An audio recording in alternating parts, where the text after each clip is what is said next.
안녕하세요. 현실적인 삶의 팁을 전해드리는 정신과 의사 리아정신입니다. 오늘의 주제는 자신감을 찾고 싶어요 입니다. 어떤 이야기인지 사연 먼저 들어보시죠. 2년 전 갑작스런 사고로 인해 현재 휴직 중입니다.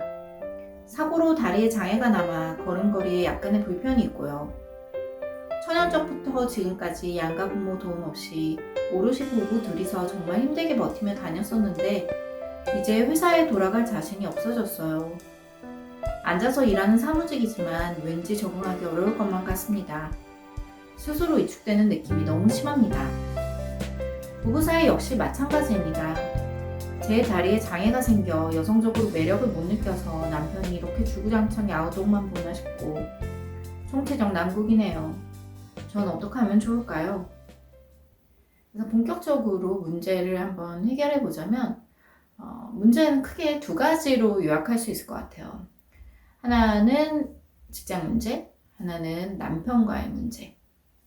먼저 남편과의 문제를 보면 부부 사이가 소원해지고 남편의 야동을 자주 보고 이런 게 내가 몸이 불편해서인가 여성적으로 매력이 떨어져서인가 그런 생각 때문에 괴로운 게 주 문제인데요.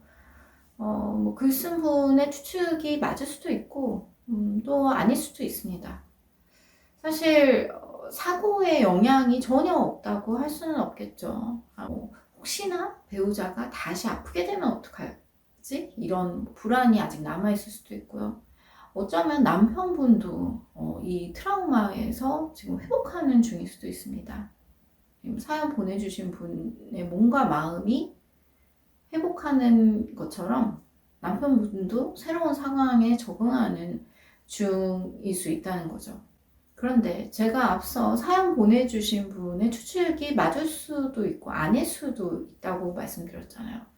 다시 말하면 남편의 행동이 좀 달라진 게 꼭 나 때문은 아닐 수도 있다는 얘기거든요. 저는 사실 이 부분이 크다고 생각해요.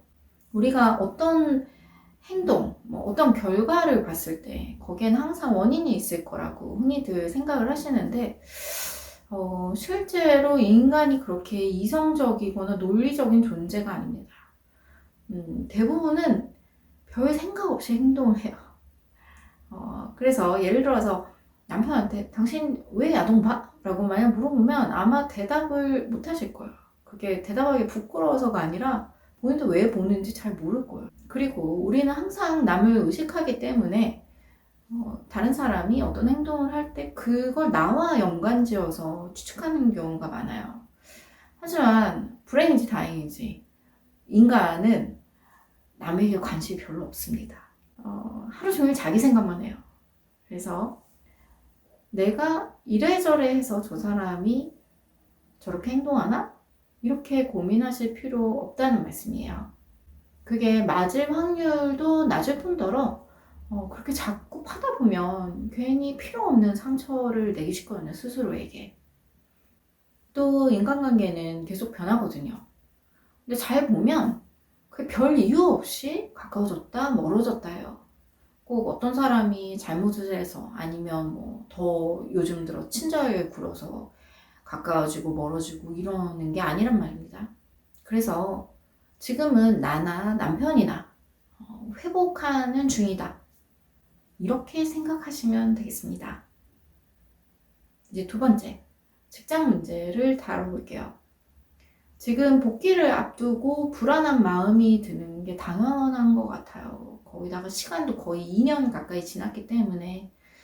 근데 이거는 그냥 막상 복귀를 하시면 아마 당분간은 어렵겠지만 또 금방 해결될 문제인 것 같아요. 원래 우리가 계약하기 전이 가장 힘들잖아요. 근데 막상 학교에 가고 나면 생각보다 괜찮네?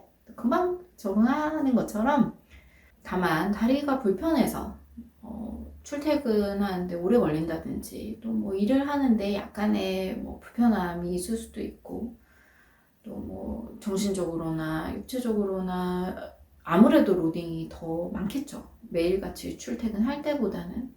그래서 뭐 적어도 2, 3개월, 뭐 길면 한 6개월 정도 그렇게 좀 힘든 시간을 겪으실 텐데 우리가 이직할 때를 생각해 보면 그렇죠. 아마 그 시기가 지나면 괜찮을 것 같습니다. 그래서 놓치고 싶지 않은 직장이라면 꼭 복귀하세요. 항상 어떻게든 사라지더라고요. 잘 하실 거예요. 오늘은 갑작스러운 사고 이후로 꿋꿋하게 회복증인 분의 사연을 다뤄보았습니다. 우리도 긴 인생에서 크고 작은 예의치 못한 사고를 겪을 수도 있겠죠. 그때 오늘 나눈 이야기가 조금이나마 여러분께 도움이 되었으면 좋겠습니다. 지금까지 시청해주셔서 감사합니다. 편안한 하루 보내세요.